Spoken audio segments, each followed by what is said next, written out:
How he first took step upon our lands unknown. Sentinel scouts found the Outlander bloodied, clawed, and near death, mumbling of impending doom, and the forces of darkness. The scent of blood followed him, and the gore that stained his armor seemed not entirely his own. By our gentle law, the stranger would be judged in the Colosseum, where he'd be given a chance of all who stray from the path to fight for freedom. We know not of the stranger. His mind seemed crippled with rage. He dressed in attire not suited for our lands, and carried munition of arcane origin. We watched as his will overcame his injuries, and in the blood arena he proved his worth. The Outlander's technique was crude and brutal, but the determination in his charge echoed that of any true-born sentinel. His war cry echoed through the Colosseum, as did the sound of his fury, and the guards cheered his banner. Rip and tear! They shouted as the beast pushed beyond mortal wounds and certain death. He would be gifted no rank, no title. The survivors in the arena were provided only one reward, the right to earn an honorable death while spreading the blessings of the Maykrs to those in need. The Outlander's determination was witnessed, his ravings documented, and through the world of the Order Daig, the Khan Maykr had brought before her. She set her minions to learning his tongue, for with his ugly words he spoke of lands unseen, creatures born of fire, and a dark place unknown to the queen and her caste. Yet another opportunity to expand the gift of the Maykrs to those in need. Oh, okay. So, the Maykrs, the Sentinels, were like just a warrior race. Doom guy is human, got stuck in hell, wound up here, told them of hell, and they decided to go there to conquer it, and then they were betrayed, and now hell controls whatever's left of the Maykrs. Gotcha. That was Doom Eternal, the best game ever right now. Anyway, it's very, very good. I'm having a blast, a blasty blast. I offer you, O great powerful one, a sign of truce.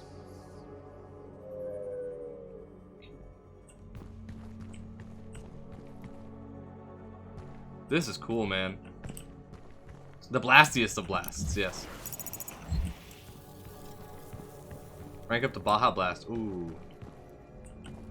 Man, I could go for some Taco Bell right now, actually. No, I'm not gonna lie. History of Sentinels Part 5.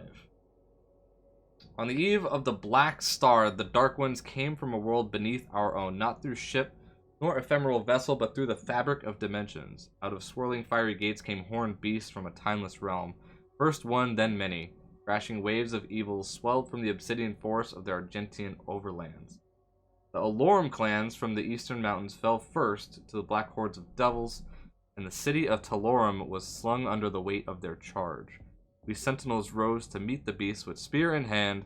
The might of the Holy Fleet. These guys are just space marines at this point. The might of the Holy Fleet striking back at the demons. But the dark gates from whence they came gave birth still to even greater hordes. A line of blood was drawn with the fallen of both sides, and the unholy wars began as the time of darkness came upon. When you think Doom, you don't think about reading books. This is true. A forge? Oh no, that's just a crematorium. Ooh. Ooh.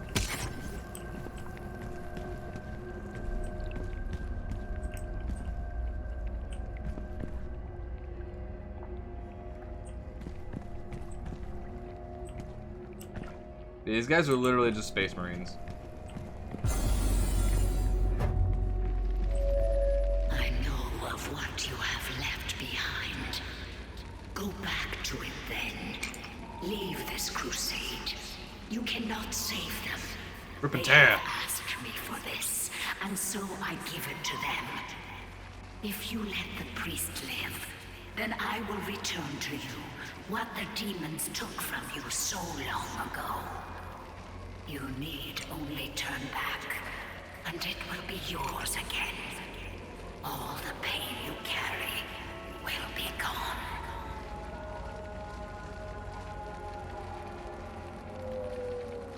So it looks like they believe that because of everything that they had done as Sentinels, that they deserved what happened. And so they think that's they're okay with like humans dying because they deserve after everything that you've done. It's like you have to give penance for it. And Doom Guy's like, nah, fuck that. Rip and tear. Oh, I gotta pour me a drinky drink. For my blasty blasty.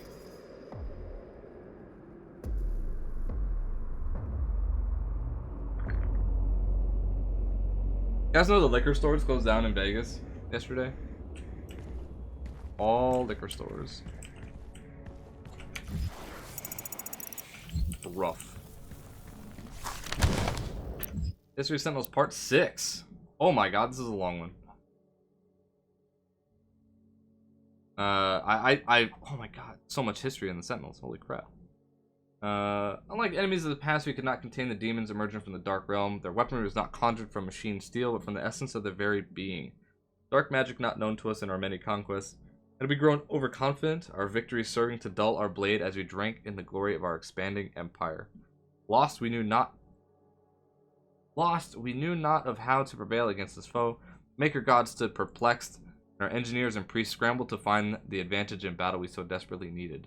Unknown to the enemy, we were pushed to the brink of defeat, and our God stood with us as we worked to find the answer. Order of the Dague were the first to unlock the mystery of these foul creatures. Okay. The priests were able to capture several of the beasts and set about to identify a source of their power. It was then that the essence of the Dark Realm was discovered.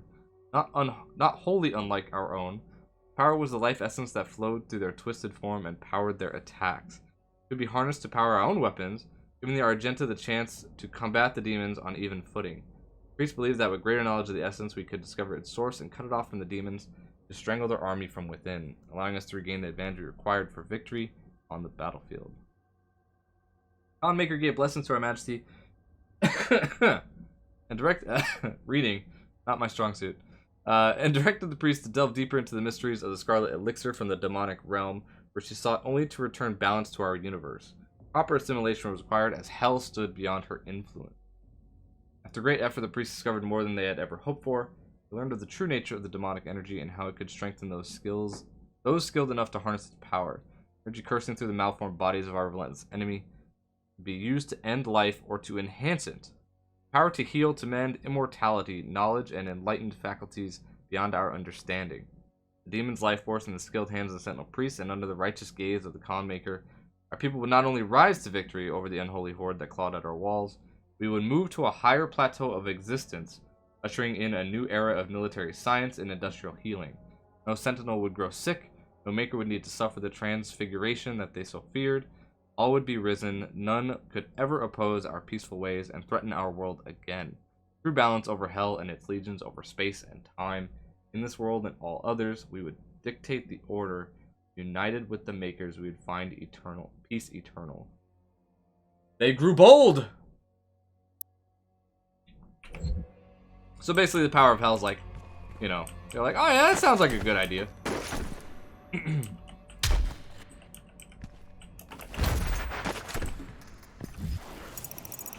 Behind me? Yeah.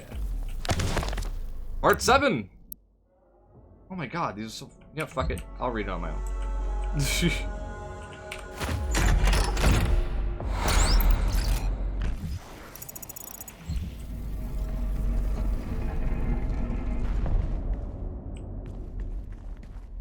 What?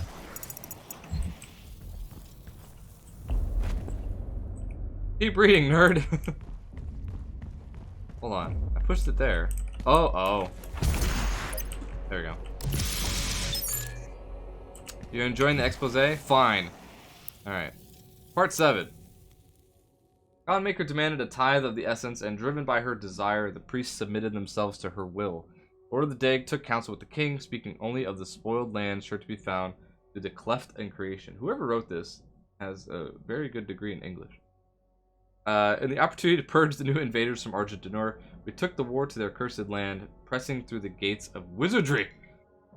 There was one among us who seemed to know the true nature of these foul demons. It was the Outlander, the stranger who had come to us from places unknown, he who had survived in the front lines far longer than any Sentinel-born prisoner had before.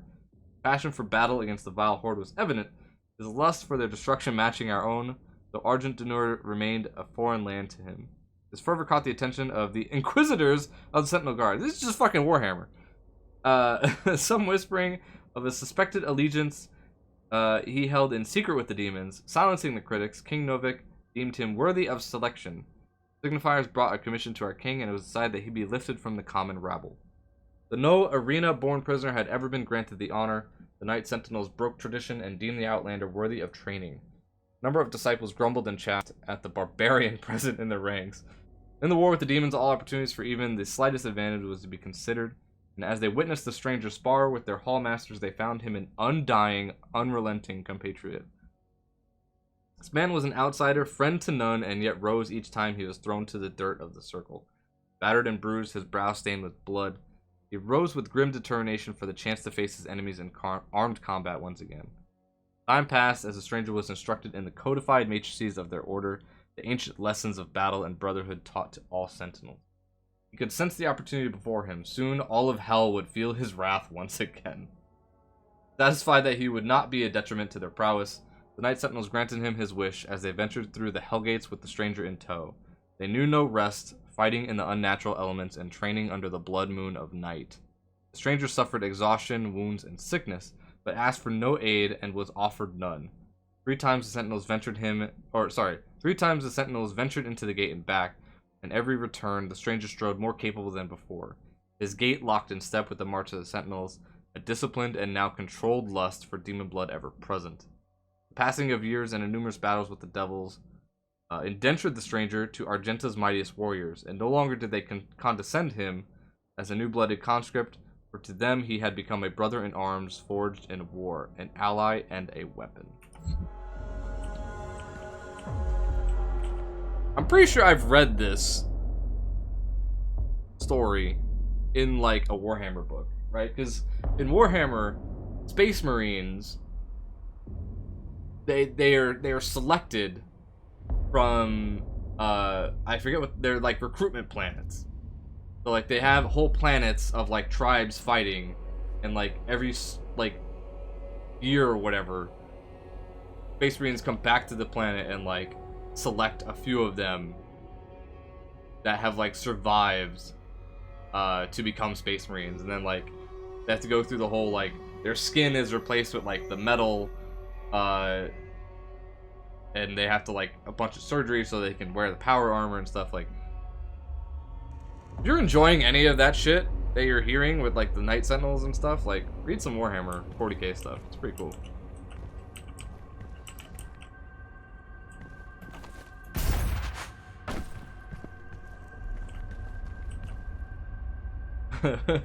Warhammer's this shit. I enjoy Warhammer's too expensive for me, but I do enjoy it. I pity the humans. I do. Theirs is a hard role to play, but I too have a world to save. Without their souls, there can be no hell energy, and the Argent will cease to flow. I cannot allow this to happen. You will not stand in the way of Erdag's progress. This is how it has always been done. It is not for you to deny us our chance at prosperity. I will murder everybody. That's what Doom Guy's thinking right now. Excuse you, I will murder you. Part 8. As we warred with the beasts, the Argenta society grew, under the watchful eye of the Makers and through the endless power of the Essence. While our generals were consumed with the unholy war, our culture was marked by the beautiful potion the enemy had provided us. The sweet elixir. It brought us immeasurable capacity and empowered us to reach farther into dimensions once thought to be beyond our grasp. Under the direction of our Maykr gods and the engineering of our high priests, our weapons blazed and our war machines stormed. The throngs of the populace drank deeply from the well of energy unveiled by the priests, but we of the Night Sentinels took no part in their abundance. Some among us whispered accusations and warnings against this manner of progress, but they were quelled, as was not our role to dictate the future of our people, only to defend it. Oh, so the Sentinels are basically the military of these people, Argenta, and the priests and the order harnessed hell energy and created a like basically an immortal elixir for the people, and the Sentinels were like, nah, dude. You know what? Isn't that Warcraft? Isn't that what turned the orcs green? Or no, they turned them red, right? So yeah, so basically it split the society in half. The Sentinels being like, nah, fuck that. That's not good. And people are like, oh, I can live forever. Warhammer's too expensive for me. MTG is my hobby. Pick one that can't both be true. Well, here's the difference. I don't have to actually like print and make my cards. So when I buy a card, I have it, and now I can use it.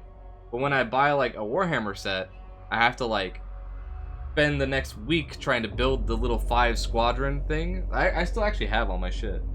I have my codex. Shit, hold on. War time, chat.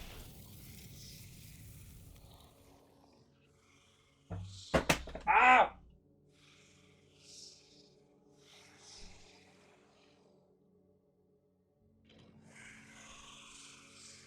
Astra Militarum. I was an Imperial Guard player. So I still have it. One day.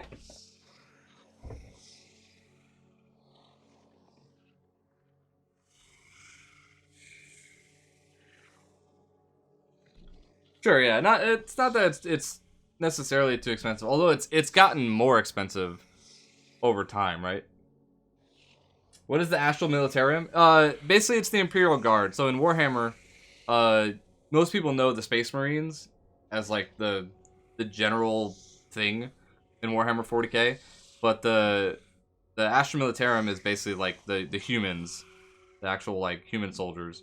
And in the Warhammer 40k game, the Imperial Guard can field like, I think it's like 120 units or something. Like their troops are really cheap in terms of the actual game. So, and you can have like a troop-based army, or you can have like a tank-based army. And I enjoyed playing them. The people I played with hated it, but human equivalent of orcs, yeah, basically.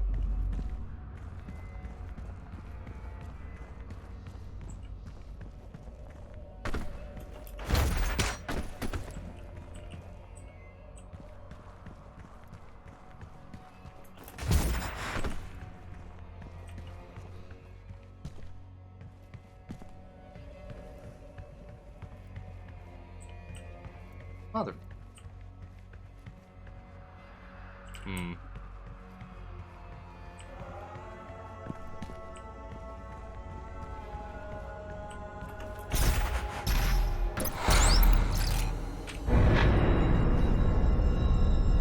But yeah, the group I played with, they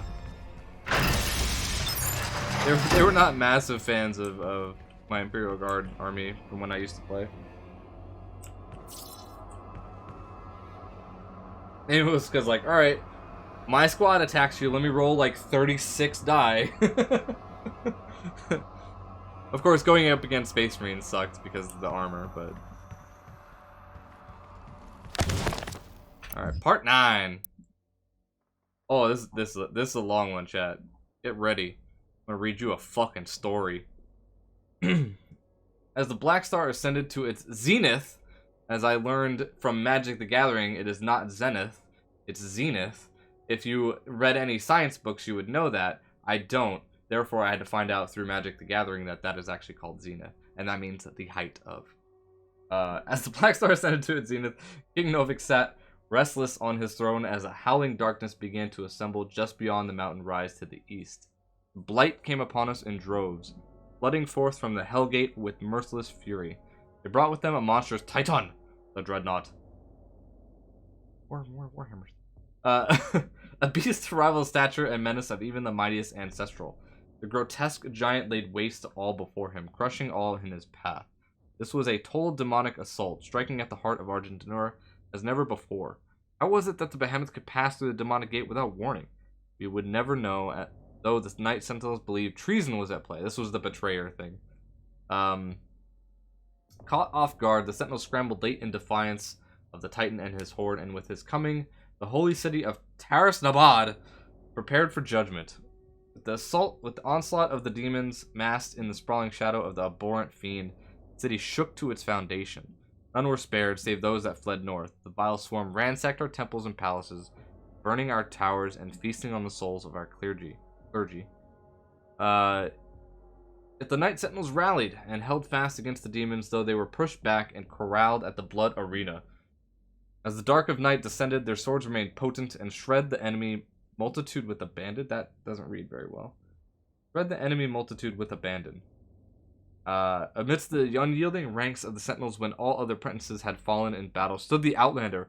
"Rip and tear!" he roared, ferocious in battle. The remaining conscripts of the arena stood in awe as they witnessed the beast who had once raged within their very cells, now armored alongside the shoulders of his sentinel brethren. He had risen where none other had before, a true-born sentinel fighter, the very bust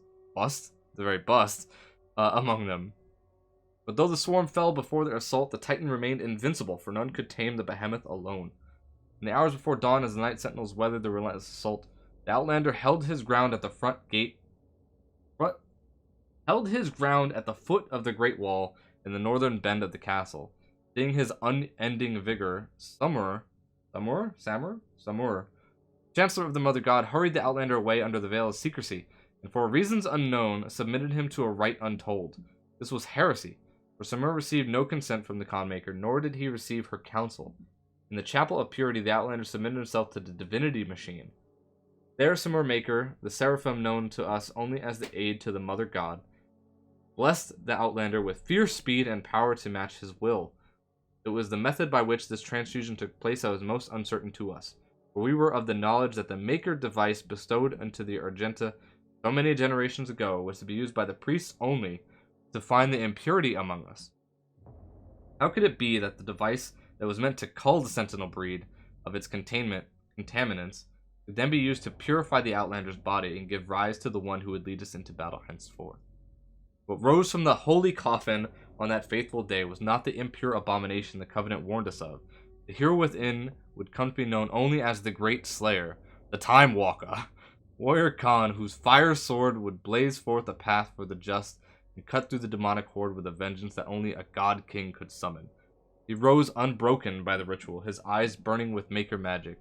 He took the crucible in his hands, and wraith fire leapt forth from the blade, as only it will when held by a true sentinel warrior king. In our darkest hour, the Slayer had been chosen. Defying tradition, our most sacred laws, and the will of the great Khan herself, a stranger to our lands, had been blessed with celestial light. Alright. Who are you to defy me?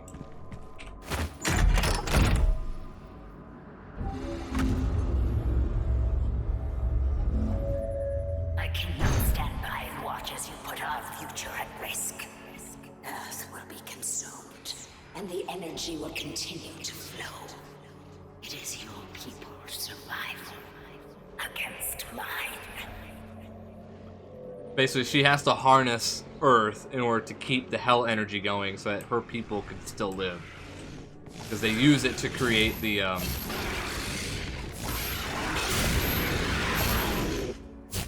Can I kill these things?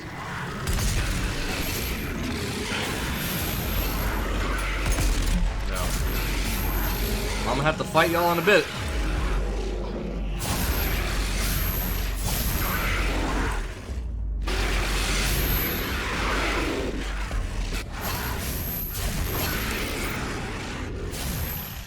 Fast travel unlocked.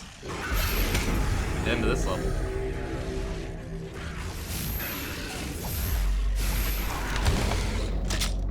Gladiator.